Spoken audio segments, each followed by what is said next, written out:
Alright, we're going to do a little video on how to replace a throttle cable on a bike. First off, we're going to take our handle grip off. This one's actually an Allen wrench. I don't know what size, so I brought a couple. We'll pull it off first. Alright, I got it loose. Depending on how long your cable is, sometimes you can just slide it off the end, and sometimes you have to take it all the way apart, which we're going to take it apart anyway, so might as well. If you have a throttle cable like this, and I call this like a tornado wheel or something, there's usually a plastic insert in there, so when you get ready to take this apart, don't lose that. You can see it's a little black one in there. This particular cable is in really bad shape. I'm going to need pliers to get that off. On this particular one, I believe we need to take this top cover off too, so go ahead and take that off. I got that cable out. Plastic wheel in there. That cable rides on that groove. The big part goes on top. So now I can get all that out. I'll have to get a 10mm to get that off, so we'll go from there. Unscrewed that out, so we're clean. Got my new cable here. I'm going to go ahead and hook it up to this, and then I can pull it through so it's routed the same exact way as this other cable. So I'll leave that cable in there for now, and then that way I know how it's routed. Whether it was factory or not, I'm putting it back the same way I got it. Not sure what's up with that, but this one is actually a lot wider than that one. So I'm going to have to sand it down because it actually won't fit through my tube here. So that sucks, but we'll do a little modification.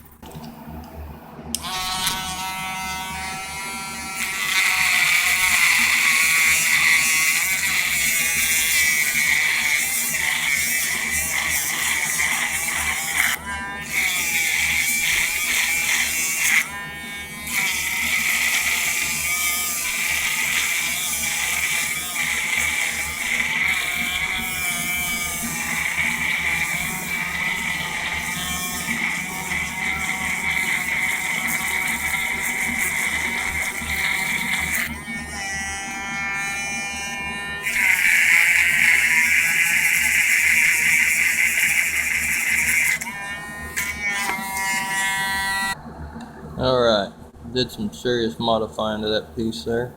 I don't know if it'll focus in or not, but anyway, got it through the tube. The piece that counts is right there, and that should hold it just fine, so we'll go from there and see how it goes. So I'm going to stuff it down through there. I'll throw my wheel on the ground.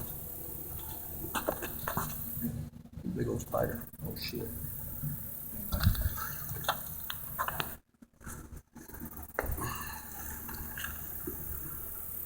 And remember, the big part goes on the top, so you just slide that.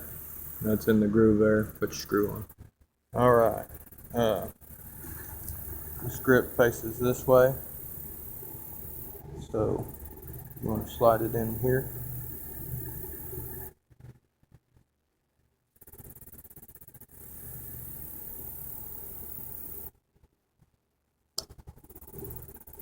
Two hands. As you can see, all my chopping and grinding actually made it the right size, so we'll be good. And this will go this way. Okay, so I got that there. That's a stopper against that plastic deal there. Put it on the handlebars and then put your bottom piece on.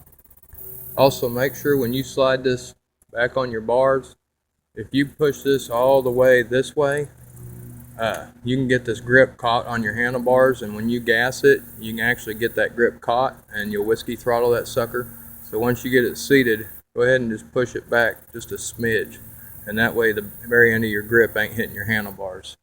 Be a bad situation. Alright, so I've got that all tightened up. Here's my new cable. This is my old cable. So I'm just going to start pulling that through. I'm going to follow the other one all the way to the carb. Okay, so I got my new cable here. This is my old cable.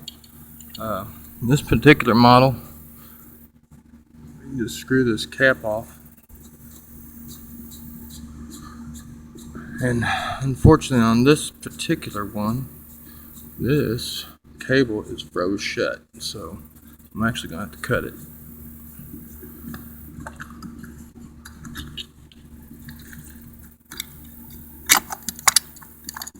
Don't bend that needle coming out of there either. Alright, so we got it out. See how froze that one is? That thing should be quite a ways down. I'm gonna cut this cable about right there and hopefully it'll free up. Let's see what happens. Actually, let's do it on camera.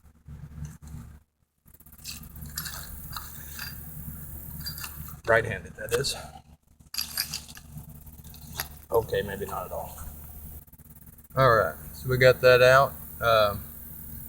It's got a little retaining clip on it right there. I have to use pliers to get off. That thing actually sets down in there. I'll show you on the new one. There's a little seat right there, and that's what that pin clips to. So let me get some needle nose. Pulled that clip out, and I got that off. Just run that up through there, and put your clip back on.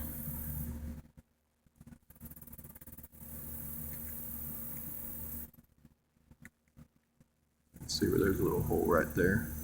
Anyway, I can't do this on camera. Alright, I've got that cable about as far up as it goes. We'll see if that's long enough. Hopefully it is. Remember, when you're taking this apart and putting it back together, the spring goes in between the cap and the piston always. I've actually got four-wheelers before because somebody didn't do that. This looked like it just pulls right up, so I'm going to grab a pair of pliers. Bottom line on most of these, there's this little tab on there and it's got to grab onto something. A lot of times it'll have a little slit on this side. This particular model has something different. There seems to be a little keeper in there. Let's see. Okay. That gets held down by the spring, and then that actually just slides out of there. I'm going to get some cleaner and clean that off. First thing you need to do is compress your spring on there and get a hold of your cable. Then you want to slide that over your slide. And on this one we can put the clip on last because it's got an open spot there. I've got my spring compressed and I've got my cable in my slide there. Now I'm going to put my clip in. Okay, so we've got all that put back in. Got my clip in there. When you put this back in your carb, you see that little indentation right there? This is actually the side that you set your idle on, and that always goes on that side of that screw. You've got a slit back here that goes on the back side. You can actually see in your carburetor right now. I don't know if that'll adjust. Actually, there you go. That little pin right there is what rides on that slit of that carb. So make sure you get it the right way. If you flip it around backwards and that pin is hitting that, if you do get your bike to start, it's going to be full throttle. So go ahead and put that back in there and be careful not to bend your pin while you're doing it. I've got my piston down in there and I know I'm pretty close, and as I slowly slide this in, I can turn this thing left and right until I feel it drop down into that pin, and then I can put my stuff on.